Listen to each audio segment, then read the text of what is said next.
Sejam bem-vindos mais uma vez a um episódio do nosso podcast Sábias Mulheres. Eu espero que você esteja bem. A gente está muito feliz de fazer parte aí desse roteiro, né, de pesquisa no YouTube, procurar aí um assunto tão relevante como a gente sempre traz para cá. Fico feliz que você esteja compartilhando isso com a gente ao mesmo tempo que você está assistindo. E olha, hoje falando de vida, você sabe, tem ideia, né, do valor da sua vida?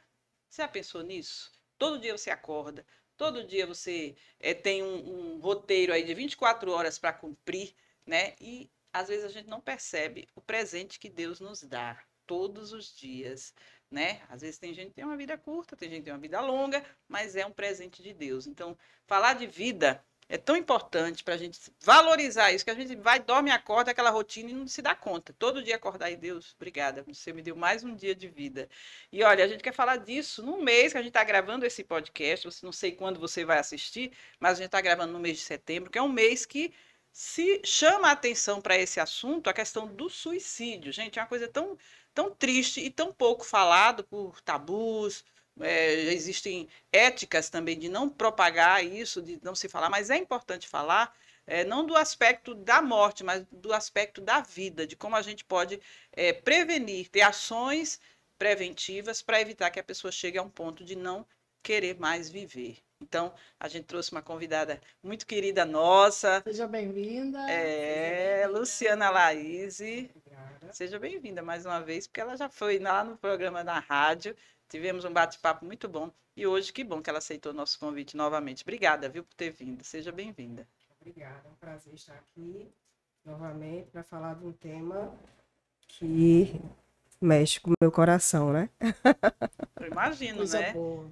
Luciana é uma psicóloga, é uma mulher cristã, então ela tem muita coisa para falar sobre isso, sobre esses dois aspectos que deveria estar bem interligado, mas a gente vai falar sobre isso já já. Quero cumprimentar minha querida Jardilene Martins, que hoje vai trazer uma palavra para a gente, né, Jade? Se Deus quiser e permitir. Muito bem.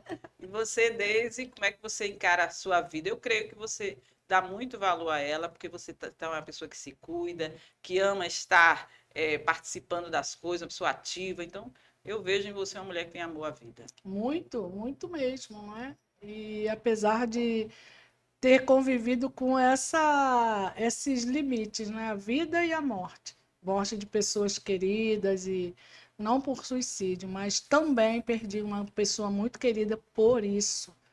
Então, a cada dia a gente tem que levantar e glorificar a Deus, né? Por estarmos em pé para a glória dele. É isso. E antes de começar a falar, eu queria que você fizesse uma Sim, oração vamos orar, para a não é? gente, até para agradecer a Deus por nossa vida que está aqui, né?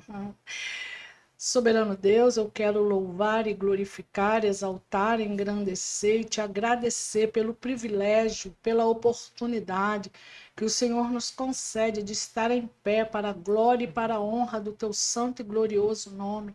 Te agradecer, ó Pai, porque passamos por percalços, tribulações, angústias, aflições, mas de todas elas, Pai, a tua mão maravilhosa tem nos sustentado, tem nos ajudado. Mesmo nos vales mais profundos, a tua presença, Pai Celestial, é constante em nosso ser. Te agradecemos por tudo, te agradecemos por esse estúdio, te agradecemos por todas as pessoas que passaram aqui, ó Pai, que estão cooperando conosco, Pai. Te agradecemos por tudo. Em nome de Jesus. Amém. Amém, amém. Deixa eu apresentar a Luciana, que ela, para quem não viu na rádio, ela está agora com a gente aqui. Ela é psicóloga clínica, especialista em psicanálise, com pós-graduação em saúde mental. Ela atende jovens e adultos e é uma pessoa aí que tem esse trabalho tão bonito, cuidar da saúde emocional das pessoas. E olha, falando nisso, como as pessoas estão precisando desse cuidado, porque as pessoas, a gente vê cada vez mais, né, que as pessoas estão meio que parece que estão perdendo um pouco do senso, assim, em relação a muitas coisas que acontecem no nosso país. Não vou detalhar aqui, mas os casos que a gente tem de suicídio são muito preocupantes ainda, né? O Setembro Amarelo é justamente dedicado à consciência e à prevenção do suicídio. Eu peguei dados aqui de 2022, acredito que tenho dados mais atualizados, mas eu não achei. Então, a taxa de suicídios no Brasil é de 8 mortes por suicídio a cada 100 mil habitantes.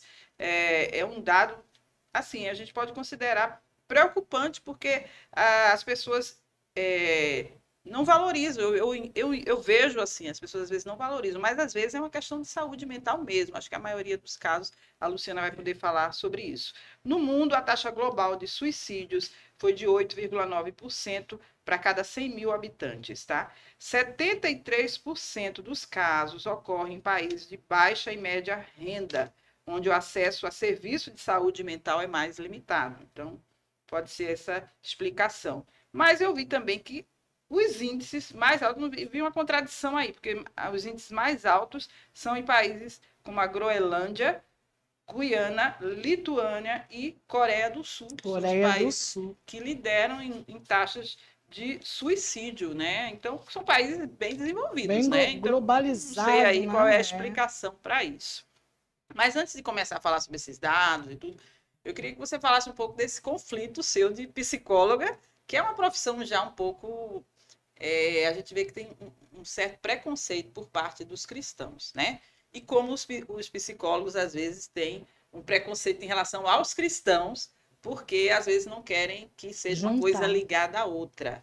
Então, eu queria... Como é que você trabalha isso na sua profissão, você sendo uma mulher cristã, que, às vezes, não pode abordar a questão da espiritualidade em certos casos? Como é que você trabalha com isso, Luciana?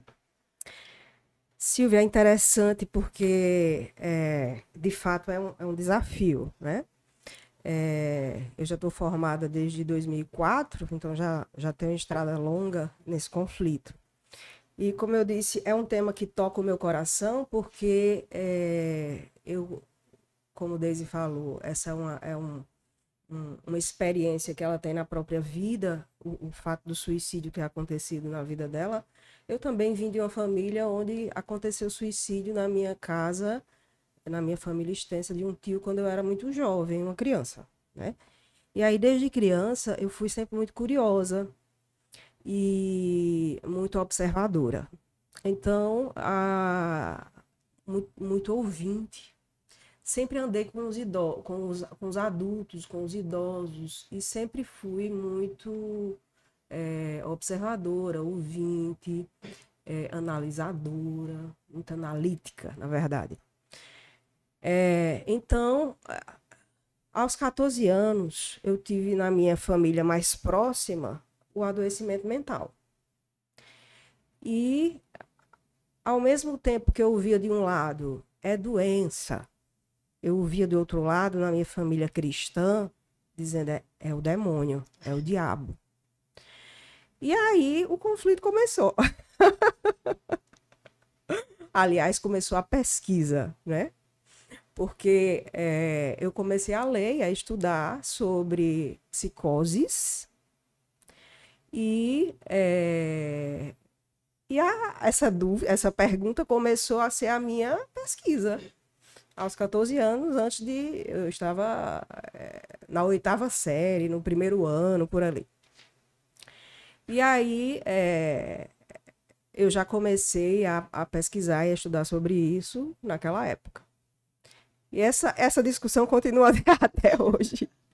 Mas ainda existe, eu acho, uma terceira linha de pessoas que dizem que é ruindade, que é safadeza. Tem, e tinha, né, também essa. Também tinha essa hipótese. Porque mesmo pessoas que não são cristãs, às vezes com problemas emocionais, as pessoas, assim, levam para esse outro lado. Também tinha essa hipótese. Também tinha ruindade, é safadeza, é frescura, é demônio. Mas quando ficou num nível muito grave, aí ficou é diabo ou é doença. E aí, como a vida seguiu, eu acabei me enveredando pelo estudo da psicologia.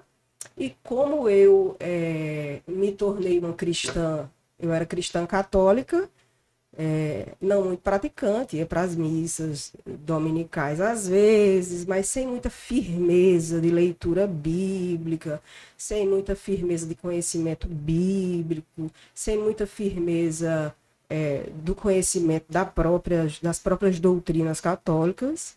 Em algum momento eu tive uma experiência pessoal com Jesus Cristo na minha espiritualidade dentro de um quarto, na casa da minha avó, e me tornei convicta de que eu acreditava que Jesus era filho de Deus e me arrependi dos meus pecados.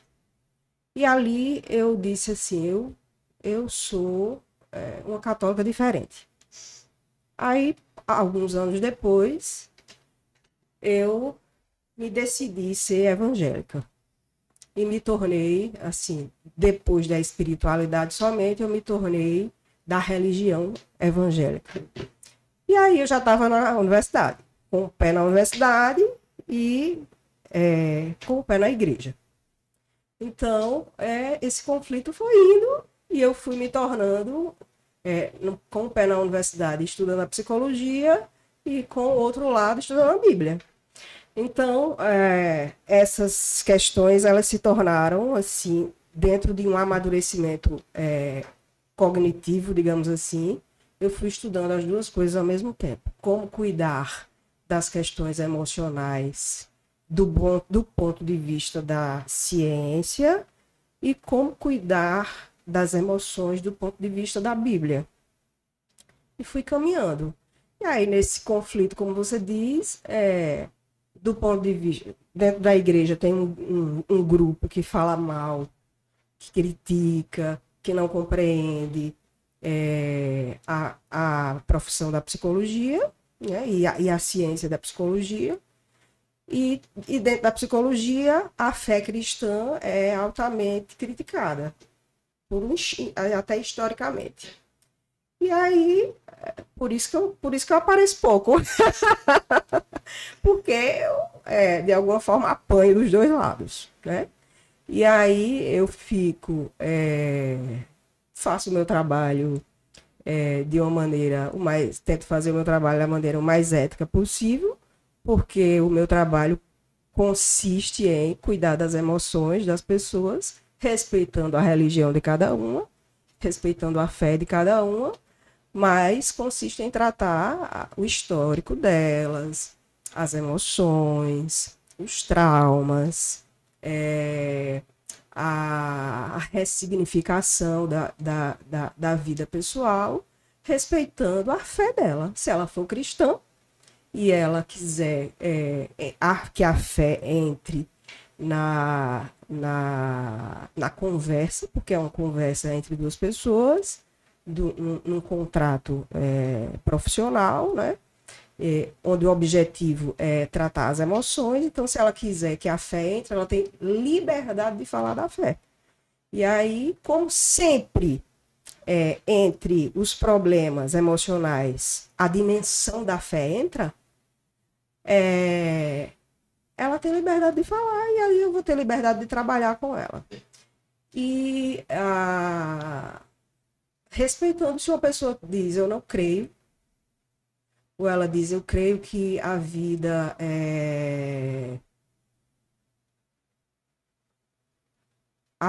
aqui, quando acaba tudo, eu não creio que Deus existe. Ou então ela diz, eu creio que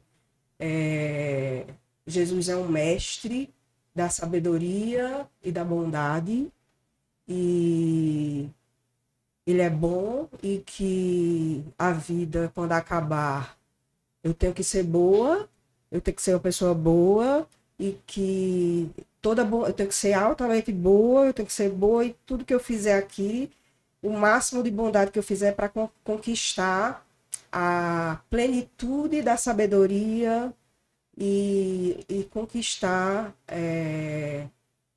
a supremacia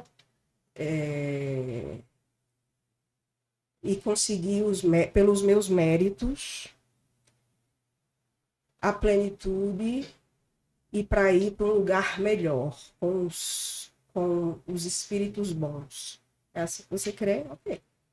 Então, respeito, né? Uhum. Esse limite eu não posso ultrapassar. Sim, sim. Mas aí eu vou tratar a infância, os problemas dos pensamentos e principalmente os sintomas de saúde mental que atrapalham a vida da pessoa hoje. Uhum.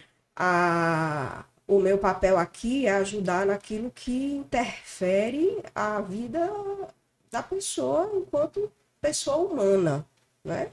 Enquanto pessoa humana. Mas a gente se pega muitas vezes como cristã, né? Eu sei porque já passou na minha mente também de achar assim, poxa, uma pessoa que é crente, que está dentro de uma igreja, que está fazendo parte, às vezes, ativamente, né? E de repente a pessoa tira a própria vida, aí vem aquele pensamento, não, então ela não tinha Deus, então ela não estava realmente, né, seguindo a palavra. Mas é um tipo de preconceito que a gente tem, porque independe, às vezes, do que a pessoa quer. Eu sei que Deus está no controle de tudo. Deus controla a vida e a morte. Ele deixa viver e deixa morrer. É o que ele controla. Mas a pessoa buscar ter saúde mental, eu queria saber de você como profissional, isso é algo que a gente tem que buscar ou é algo que vem da mente da pessoa que dá tipo um tilt na cabeça e a pessoa quer morrer de todo jeito? Então, como é que administra isso do lado do ponto de vista psicológico para que a pessoa, mesmo sendo uma pessoa cristã, mesmo sendo uma pessoa que conhece a palavra de Deus, como é que ela pode buscar a própria morte? Então, vamos lá. Pensa comigo. Nós somos quatro. Nós somos quatro e eu vou falar enquanto acabei de dizer. O meu pensamento veio amadurecendo, tenho 45 anos, estamos em setembro de 2025. Do que eu comecei até hoje, quem começou com a psicologia agora está em outro momento. Não passa pelos conflitos que eu passei. Não vão passar os psicólogos de hoje, porque o momento, o cenário é outro. Vocês escutam vários profissionais falando de cuide da sua espiritualidade, né? Hoje a ciência já diz isso, porque né? hoje a ciência considera de outra maneira. Então vejam só. Então eu vou falar agora, eu, Luciana Laíse, eu, pessoa física, eu, enquanto uma pessoa que tem uma cosmovisão, eu sou cristã, eu sou uma psicóloga e eu não posso separar uma coisa da outra. Eu posso respeitar e tratar com ética cada pessoa. Então, os meus pacientes sabem que eu sou cristã e que eu respeito e vou tratar com respeito a cada um de acordo com sua fé. A escolha da espiritualidade dele. Exatamente. Então, tem uma paciente que me diz, Luciana, eu sou espírita e eu sei que você me respeita com a minha espiritualidade e eu sei que você é evangélico e eu respeito você. Estamos ok, mas eu estou tratando lá outras questões e a gente chega em limites, né? Ok. Agora, então, veja, diante disso, vejam só,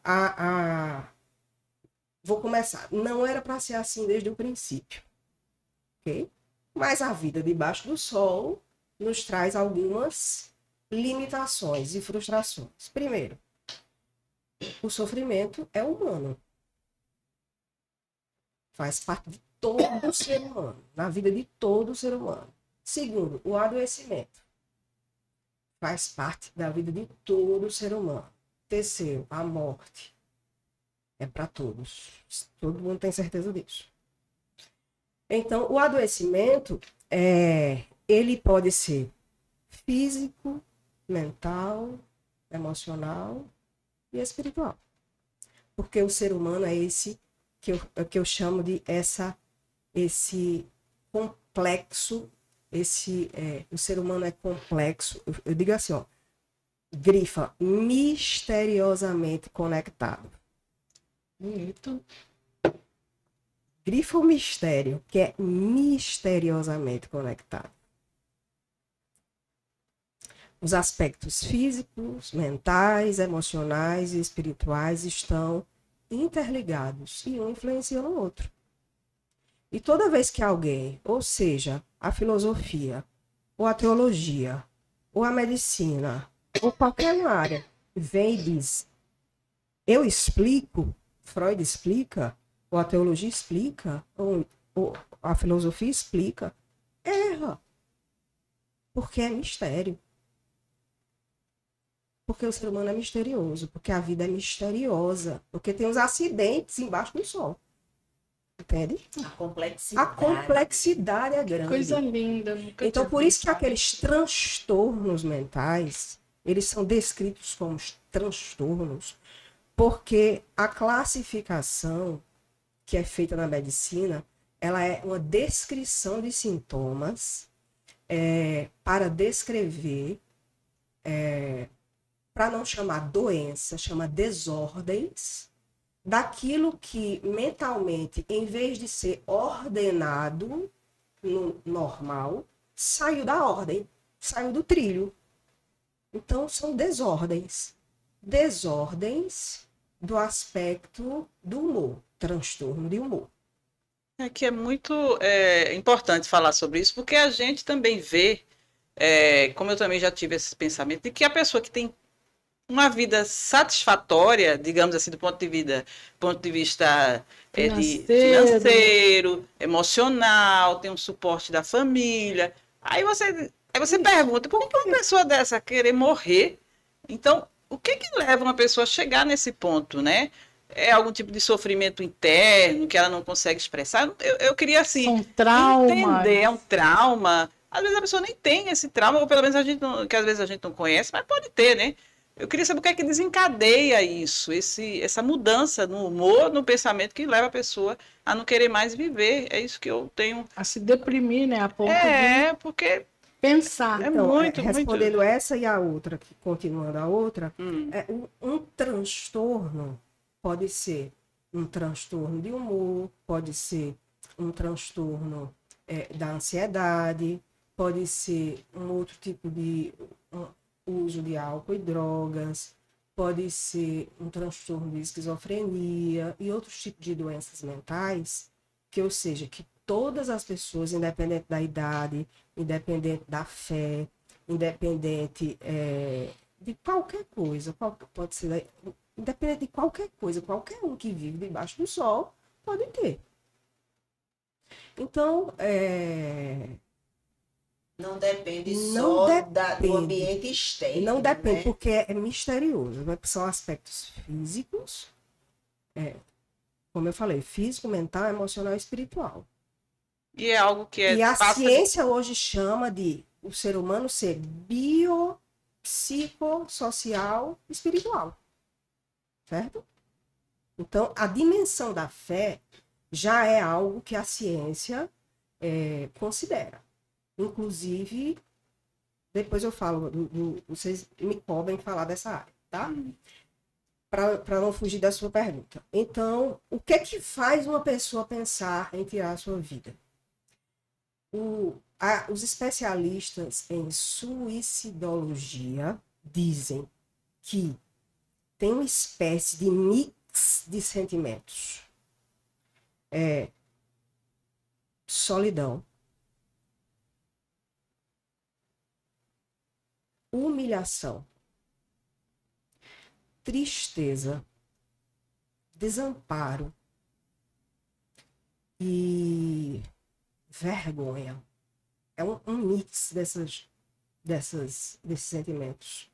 É uma dor profunda que pode acontecer com qualquer pessoa. Desespero. Então pode acontecer por causa de... Cada um tem uma estrutura, né? Então pode acontecer com um pai de família que perdeu o emprego e não tem seus filhos, não pode sustentar seus filhos. Pode acontecer com uma jovem frágil de ego que acabou o namoro. Pode acontecer com uma mulher que divorciou. Pode acontecer com um adolescente que os pais se divorciaram e ela acabou o namoro ao mesmo tempo e ela tá vendo o pai com a outra. Então, é um tipo de desespero. Por isso que está acontecendo tanto. Por isso que você disse aí, tem países que não têm problemas financeiros. Coreia do Sul. Mas é porque o ego é frágil. A fragilidade das pessoas hoje para suportar o sofrimento está menor, o limiar. Né? A geração que não aguenta não. Verdade. Então, o ego tem que estar forte para suportar. A gente tem que ter um limiar de suportar sofrimento muito forte para isso. A vida tem sofrimento. Faz parte da vida sofrer. Então, quem não tem essa capacidade de sofrer, consegue ter esse sentimento aqui. Quando tem, entra nesse desespero. Então, o outro aspecto que os suicidologistas dizem é que a pessoa não quer exatamente tirar a sua vida. Elas querem tirar a dor. E aí, entre tirar a dor e tirar a vida, no desespero, elas planejam tirar a vida. E, na verdade, elas pensam, não tem jeito. Não tem uma saída. Não tem outra saída. Não tem solução. Aí, a primeira coisa é planejar tirar a vida. E como fica em cadeia, né? Todo mundo, a maioria vê que tem outros que fazem, e aí acabam procurando um jeito mais fácil. Como tudo é mais fácil, né? A solução mais fácil. E aí procuram um planejamento de tirar a vida, em vez de pensar em uma outra solução. Por isso que o jeito de tentar ajudar deve ser ouvir a pessoa sem julgamento e tentar fazer perguntas do tipo, por quê? Você primeiro perguntar direto. Você está pensando em tirar a sua vida? Às vezes a gente tem medo, né? É verdade. Às vezes a gente teme perguntar. Mas é preciso perguntar. Você está pensando em tirar a sua vida? E por quê? As perguntas de investigação. E daí, fazer várias perguntas. Para investigar o porquê. Porque cada pessoa é única e cada situação é única. Então, por quê? E daí dessas perguntas, achar uma saída possível para a pessoa. Tentar fazer com que ela enxergue que existem outras saídas, existem outras possibilidades para aquele sofrimento se resolver e tentar conectá-las a outras possibilidades, para que ela veja um outro cenário na frente. Então, pode falar. Então, Luciana, seria errado da nossa parte, porque nós julgamos, nós não sejamos hipócritas, nós julgamos, principalmente se isso acontece no meio evangélico. Ah, não era convertido. Ah, não tinha fé suficiente. Ah, não entendia a palavra de Deus. Então, independe disso. Independe disso. Por quê? Coisa linda.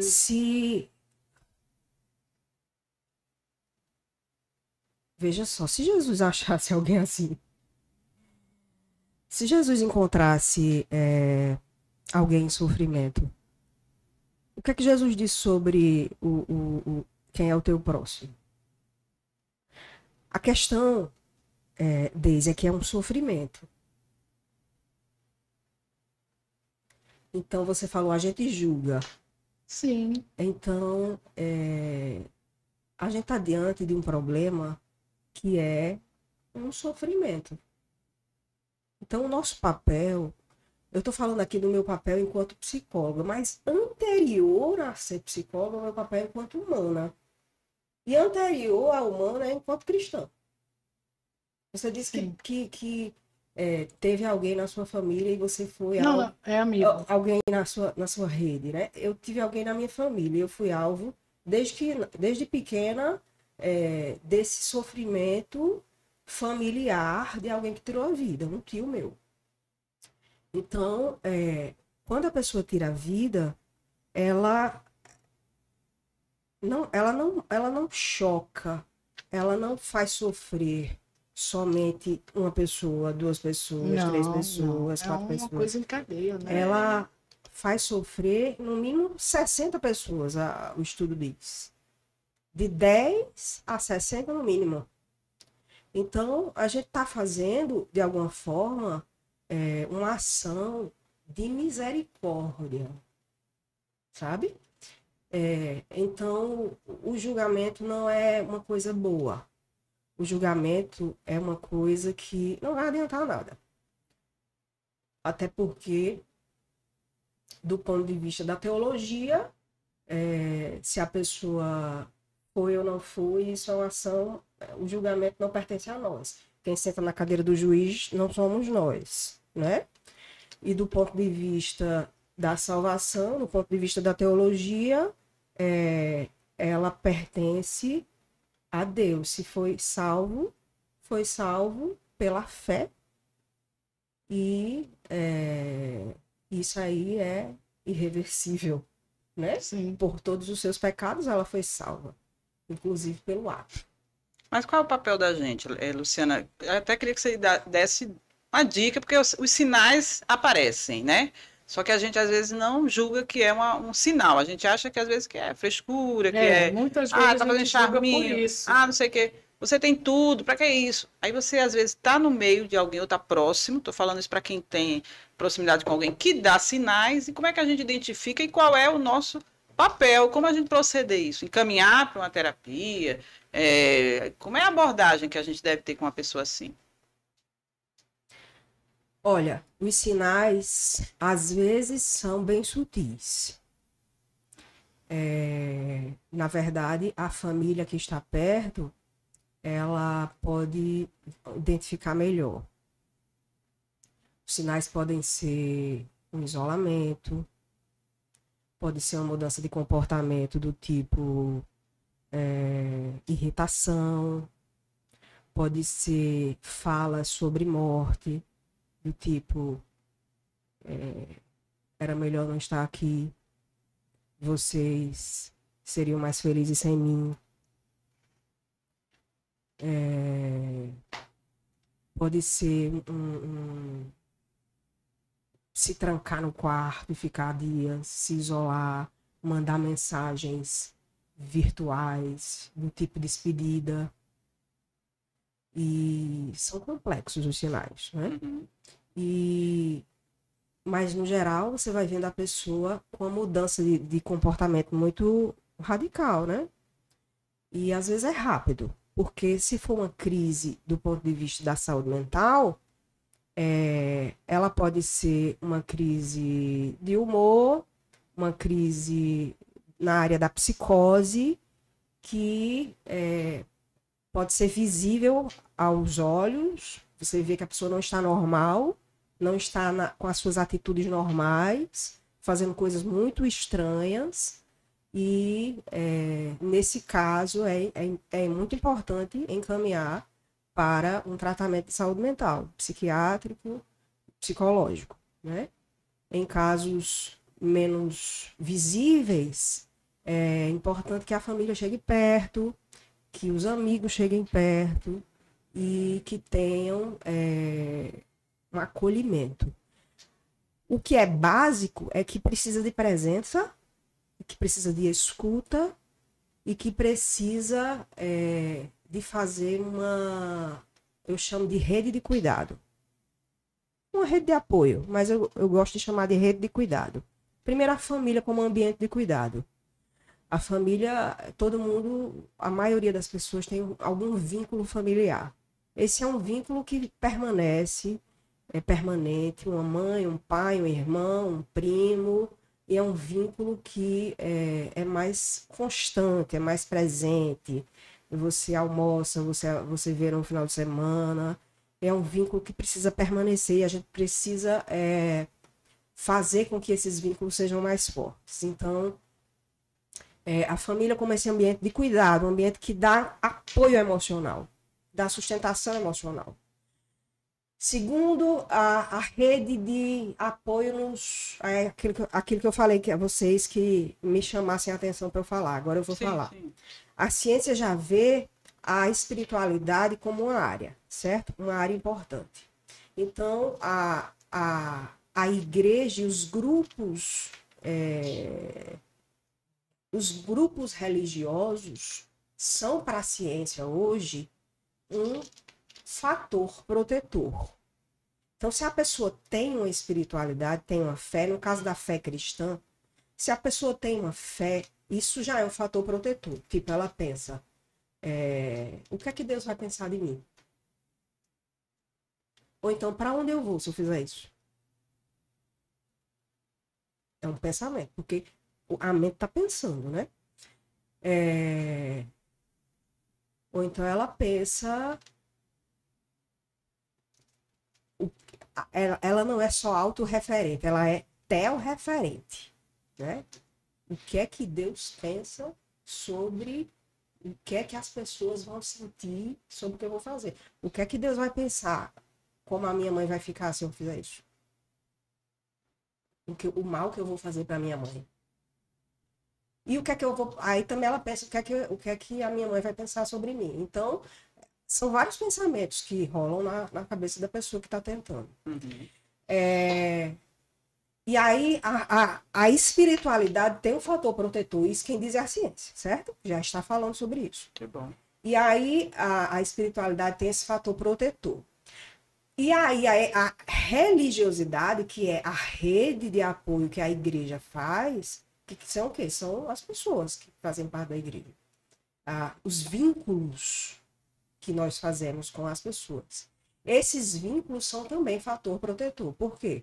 Você vai numa reunião de pequeno grupo e você pode lá falar. Você pode dizer sua tristeza, você pode abrir seu coração, você pode partilhar a vida nos grupos de jovens, grupo de mulheres, grupo de casais. E lá nessa partilha há um falar, há um expressar de sentimentos. Nesse expressar de sentimentos já é um fator protetor. A ciência também já diz. Chama isso de coping religioso, coping positivo da religiosidade e da espiritualidade. Tem na medicina, Silvia, na psiquiatria, uma comissão de estudos sobre a espiritualidade, religiosidade e a saúde. Uma comissão que estuda os artigos e as pesquisas relacionadas a isso.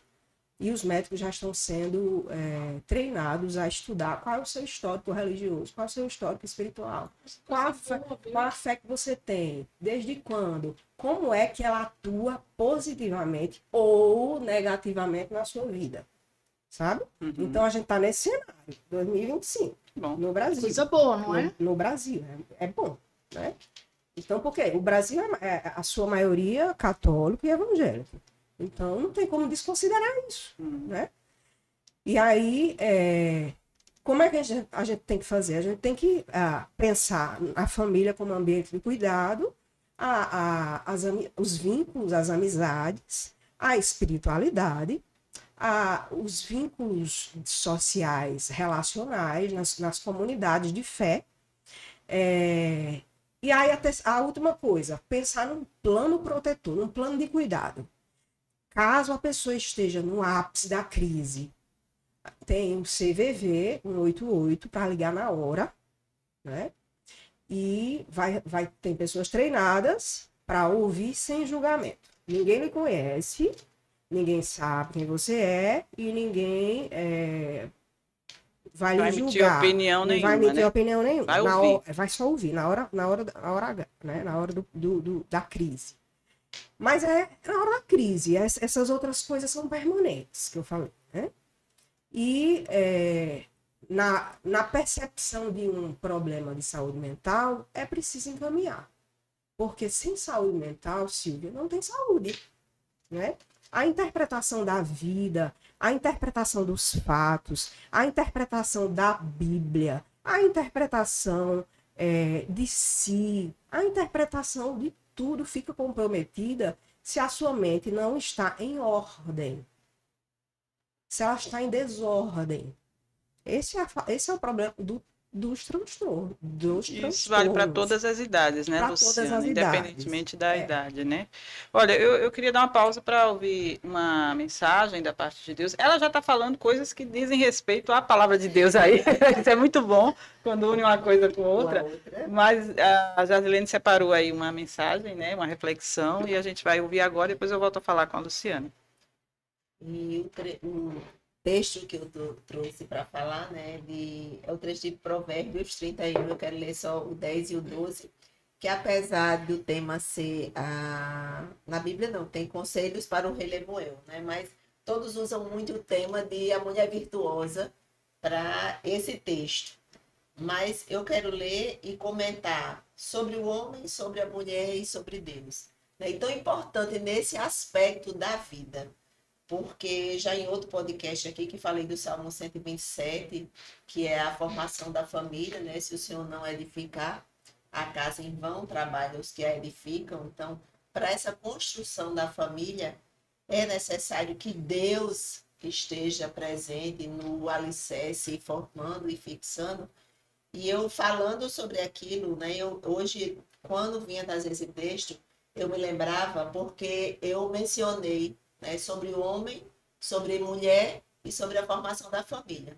E hoje nós sabemos muito da discussão que o mundo vive, né? O mundo está muito volátil, o mundo está muito sem referência, o mundo está muito sem muitas coisas, né, básicas. E nós, como cristãs, e levantamos esse ponto e achamos importante isso, definir que uma família é formada por um homem e uma mulher, porque por mais que um homem e uma mulher mude de sexo, né, mas um homem que se denomina mulher, ele nunca vai ovular e oferecer um ovo para a formação da vida. Assim como uma mulher que se transforma em homem, ela nunca vai, mesmo que tenha uma prótese, ela nunca vai conseguir o espermatozoide para fecundar esse óvulo. Então, esse aspecto que eu vou trazer desse texto hoje está muito relacionado a isso, né? Ao homem, à mulher e Deus. Mas eu quero ler os versículos aqui que falam o Provérbios 31, o 10 até o 12, que diz assim: mulher virtuosa, quem a achará? O seu valor muito excede o de finas joias. O coração do seu marido confia nela, e não haverá falta de ganho. Ela lhe faz bem e não mal todos os dias da sua vida. Então, na formação de uma família, né, há um marido e uma esposa, e ele fala da virtuosidade, do valor dessa mulher, né, que excede o de finas joias. E eu queria primeiro, né, falar sobre essa questão do homem em relação a encontrar uma esposa. E a Bíblia também, em Provérbios 19, 14, né, diz que os bens, eu gosto de ler para não sair só da minha cabeça, porque às vezes a gente tem um entendimento do versículo, e quando a gente vai recitar, a gente diz assim como a gente entende. Mas eu quero dizer como está na Bíblia, né? Que a casa e os bens, como herança dos pais, mas a esposa sensata vem do Senhor. A casa e os bens vêm como herança dos pais, né, mas a esposa vem do Senhor. Então, assim, na formação da família, quando o homem vai procurar uma esposa, ele deveria, né, primeiro buscar a Deus para chegar à esposa. Porque nós vemos que os homens são visuais, né? A ciência já diz isso. A procura do homem por uma mulher, ele passa muito pela visão, pela beleza física, e não tem como a gente esconder isso. Mas, se você fundamenta, né, a sua família, se você começa já na escolha da sua esposa, né, buscando no Senhor, né, você vai ter uma boa esposa, porque é o Senhor quem traz essa esposa sensata ao homem. E dentro desse versículo de 31, 10, da mulher virtuosa, dessa que muito excede de finas joias, e o coração do seu marido confia nela, quando o homem encontra essa mulher virtuosa, quando o homem encontra essa mulher que o seu valor excede, ele tem a confiança de repartir, de dividir, de somar, de ter o companheirismo com essa mulher, porque ele confia nessa mulher. Não porque seja qualquer mulher, mas uma mulher que é abençoada por Deus, uma mulher que foi escolhida por Deus, uma mulher que vive na presença de Deus, uma mulher que caminha com Deus, que anda com Deus, que sabe o seu valor em Deus. Então, para as mulheres, não é esse valor das mulheres que excede o de finas joias, que muitas vezes as mulheres podem se enganar e achando que a sua beleza física né, que é o seu cuidar, e é importante que as mulheres se cuidem, mas a própria Bíblia também diz que enganosa é a graça e vã a formosura, mas é a mulher que teme ao Senhor, essa será louvada. É essa mulher que ela vai ser uma mulher de confiança para o seu marido. É a mulher que caminha com Deus. É a mulher que conhece a Deus. É a mulher que vive uma vida cotidiana na busca do conhecimento e de crescimento em conhecer a Deus. Então, estamos aqui falando da vida, né? E a vida começa a partir da família. Nós já falamos até em outro podcast isso. As pessoas hoje estão desvalorizando a questão de ter filhos, né? De dar continuidade à vida. Eu me lembro que antes de ter filho, eu me preocupava muito com isso. Eu dizia assim, eu vou deixar a minha posteridade assim. Eu vi que a minha avó teve 9 filhos, a minha mãe já teve 5 filhos, né? E eu já tive 3 filhos. E a minha descendência. Então, assim, a gente vê que hoje há uma diminuição da quantidade de filhos pelos casais por escolhas próprias, né? Não querem mais ter filhos ou só um filho. Ou quem não tem filho por outras razões, tudo bem. Mas casais que casam têm a oportunidade de ter filhos, mas eles preferem não ter.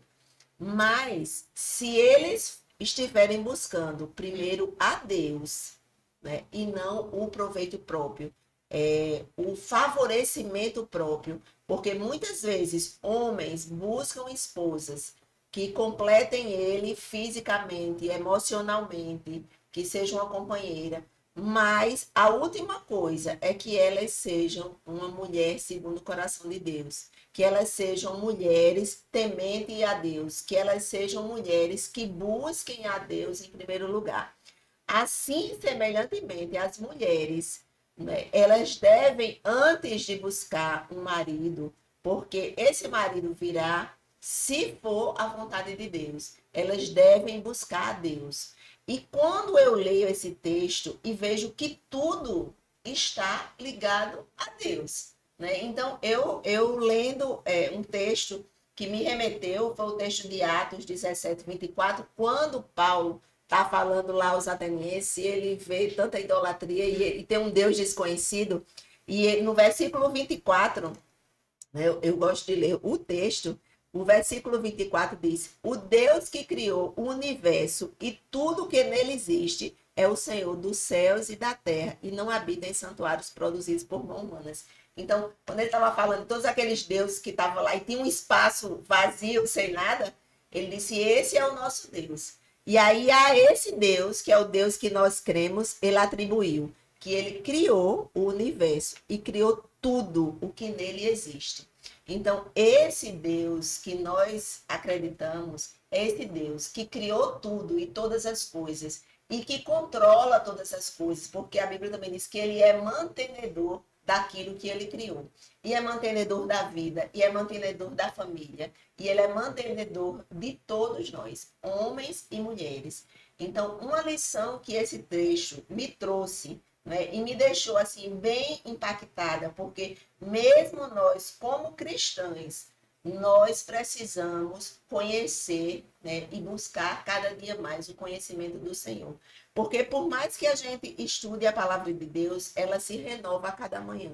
Nós escutamos aqui uma palavra do Gênesis 3:15 que a gente nunca tinha visto por aquela perspectiva, mas é a perspectiva de Deus, de dizer que ele criou o homem e ele é o mantenedor. Ele, apesar da queda, e eu gosto muito de usar essa frase, e apesar de nós, pecadores, apesar de nossos defeitos, apesar, né, de nos afastar, de estarmos distantes, apesar das nossas doenças, apesar das aflições, que já foi comentado aqui nesse podcast, que ela é inerente ao ser humano, todos nós passamos. Nós estamos aqui, mas cada um tem a sua luta, né? Cada um passa por problema ou já passou, seja financeiro, seja de saúde, seja na família. Então, todos nós passamos por problemas. Não é por ser cristão que nós estamos isentos ou alheios a passar por dificuldades ou a passar por problemas.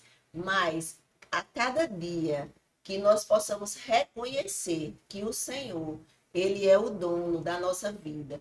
Não é?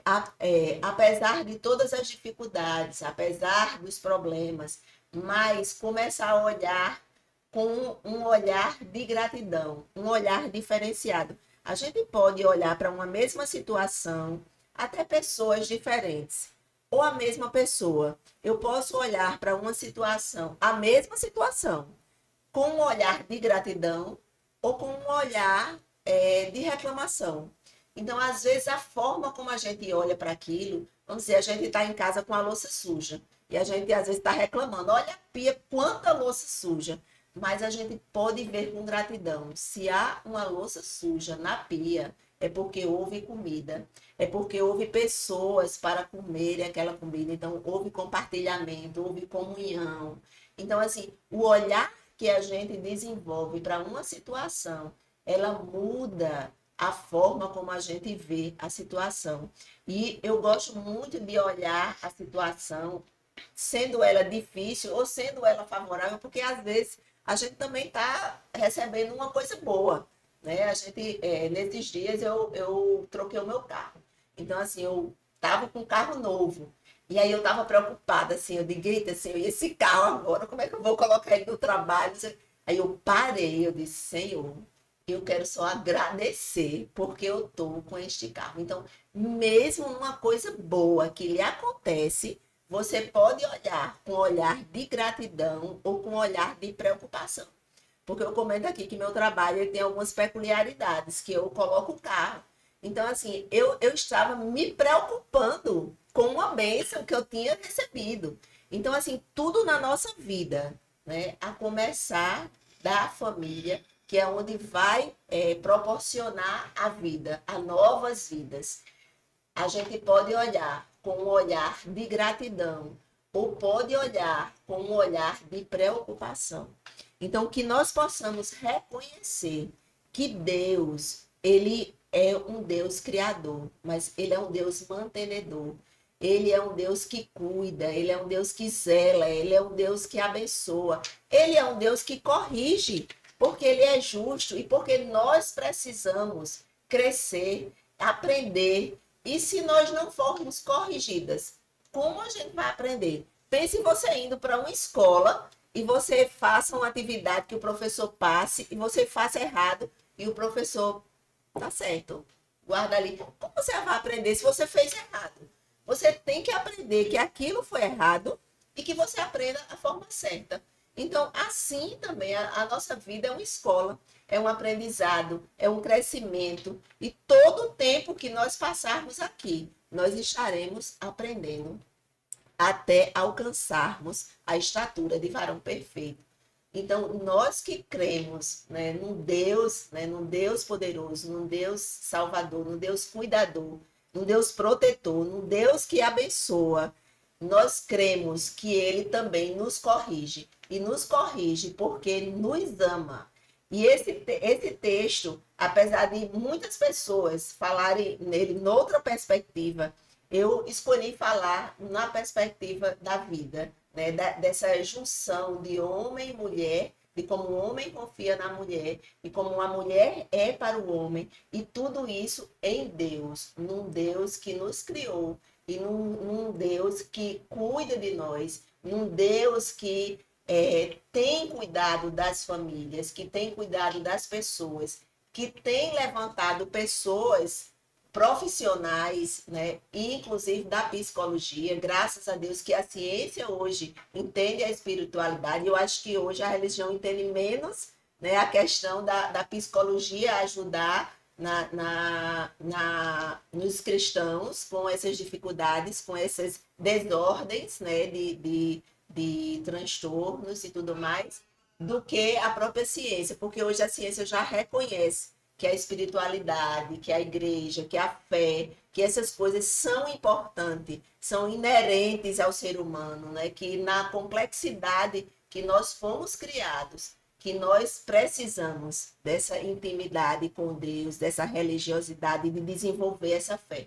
Então, eu quis trazer desse Deus, eu quis trazer a importância desse Deus ser colocado no centro das famílias, na formação da família, na educação dos filhos quando ele surge, né? E tudo isso girando sempre em torno de Deus, colocando ele no centro, colocando ele como a principal figura, aquele que cuida, aquele que criou e que mantém, que zela por nossa vida, por nossa família, pela construção da família, se essa for a vontade dele para a minha e para a sua vida. Porque há pessoas que irão caminhar sozinhas. O próprio apóstolo Paulo, né, escolheu caminhar sozinho. Então, vão ter pessoas que vão caminhar sozinhas e vão ter pessoas que vão caminhar acompanhadas. E que Deus nos abençoe para entender qual seja a vontade dele na nossa vida. Se é de caminhar sozinho, se é de caminhar acompanhado, mas que tudo seja para a glória de Deus, sabendo que ele é o mantenedor da nossa vida. E ele está no controle, e ele tem cuidado de nós para fazer aquilo que lhe apraz. Que seja para glorificar o nome de Deus e que através das nossas vidas nós possamos levar outras pessoas para o conhecimento e a glória de Deus. Porque quando o mais importante de termos uma vida com Deus é que na nossa vida seja espelhada o amor de Deus de tal forma que a gente possa influenciar outras pessoas a também adorarem a Deus através da nossa vida. E se essa forma for sozinho, é assim que você deve proceder. E se essa forma de adorar a Deus e de mostrar às pessoas como Deus é glorificado na sua vida for acompanhado, é assim que vai acontecer. Então, que nós possamos viver de conformidade com a vontade de Deus, estando sozinhos, caminhando em amor, em comunhão e fazendo com que as pessoas vejam o amor de Deus nas nossas vidas, juntos ou só, homem e mulher, mas que sempre estejamos com Deus no centro de nossas vidas. Amém. Amém. É isso, recado dado. Eu queria terminar com a Luciana informando sobre as redes sociais, como é que as pessoas podem lhe encontrar, se precisar de ajuda, no caso, para procurar realmente a atividade que você faz como psicóloga, como é que as pessoas têm acesso a isso, Luciana? O meu Instagram é pessoal, mas é tudo junto. Tá. Luciana Laíse, LAYSE, .psi, @lucianalaíse.psi. Certo. Aí lá, dá um clique no mensagem, mandou uma mensagem no privado e eu respondo. Você atende Eu atendo, estou híbrida. Eu atendo online. E aí se expande para qualquer lugar. Pessoas de qualquer lugar, então, e podem... atendo presencial. Ótimo. Olha, sempre muito válido as informações. Híbrida. Muito obrigada. E assim, bom essa mensagem que você trouxe para falar sobre isso, sobre a questão do propósito, né? Que a gente também tem que valorizar a nossa vida como um propósito de Deus, independente da caminhada. Né? E valorizar isso, como eu falei no início, verdade. como a gente tem que agradecer. Quando a gente já começa com gratidão, a gente já muda a perspectiva da nossa vida, né? E queria dizer também, Luciana, que hoje aqui caiu por terra muito preconceitos que eu tinha e também preconceitos. Como assim? Como assim? Eu não aceitava muito a questão de ser cristão e querer se matar. Ser cristão e adoecer dessa maneira. Eu não conseguia conectar, entendeu? Entendi. Então, assim, hoje aqui, com a sua fala, eu consegui nitidamente entender que somos seres misteriosos conectados. e que ninguém está ileso de sofrer e sentir isso. Que Deus nos livre, né? E nos guarde. Mas hoje eu me sinto agora apta a ir de encontro àquele que está sofrendo sem julgar. Entendeu? Sem julgar. Isso é bom. Isso pra gente, né? Isso hoje, assim, nós temos que falar, não podemos ser hipócritas. E hoje caiu isso por terra na minha vida. Eu consegui compreender, entender dos dois lados, né? Da ciência e da espiritualidade.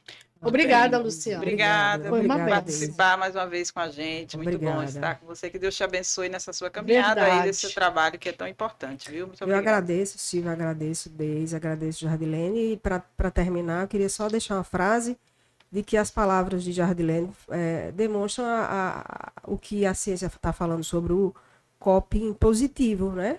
De que quando você pensa em gratidão, as suas palavras sobre propósito de vida, esperança, já demonstram isso, de que a maneira de enxergar o mundo e a vida que a fé traz, traz uma proteção ao próprio eu, né? Ao próprio coração, na linguagem bíblica, né? Então, a fé nos dá essa proteção, a espiritualidade na fé cristã traz essa proteção, porque você pensa em propósito. Então, a sua vida ela não está centrada no seu próprio sofrimento, mas ela está centrada em um propósito de dar glória a Deus. Aí isso muda o sentido da vida. Amém. Então, por isso que as pesquisas estão demonstrando isso. Gratidão, perdão, propósito, são coisas que a fé protegem e fazem bem para a saúde. Ajuda muito. E ajuda. Eu acho que nós, seres humanos, né, a gente tem muito essa ingratidão, a gente gosta muito de reclamar. E se a gente assim, se policiar, vou ver nesse dia, eu não vou reclamar de nada. Você faz um teste, você se pega reclamando de alguma coisa. Então, acho que vale muito a pena a gente fazer uma análise de tudo que a gente tem na vida e por que perspectiva a gente vai olhar para aquilo. Eu posso olhar, por isso que eu digo assim, não depende também às vezes só das coisas externas que lhe acontecem, mas como você responde àquele acontecimento que chega para você e chega para todos nós. E traz sempre lições, né? Que só depois a gente vai entender. Verdade. Gente, obrigada mais uma vez, obrigada a vocês, meninas, Obrigada. pelo encontro. Foi Olha, um prazer. fiquem ligados, episódios aí, novos episódios a gente vai divulgando, vai na rede social também, no nosso Instagram. Fique ligado e compartilhe o nosso conteúdo. Assina o canal, ativa o sininho. E deixa seu like, não esquece, tá? E o melhor. Compartilha com É os isso, amigos, gente. Deixa seu comentário lá no YouTube, o que é que você achou, o que é que você queria ouvir mais sobre esse tema, né? A gente pode trazer. E Olha, outros como eu falei temas, aqui, né? também. Outros temas. Você pode dar uma dica para que nós possamos estar trazendo aqui aquilo que você quer ouvir e que também vai edificar as outras vidas que estarão nos ouvindo. Mas olha só, não assista só. Assine. Assina o nosso canal. É isso. Um agradecimento também ao nosso querido Manuel. Que faz a Manuel, parte obrigada. técnica do estúdio Wincast aqui em João Pessoa. Beijo para vocês. Até Tchau. o próximo episódio.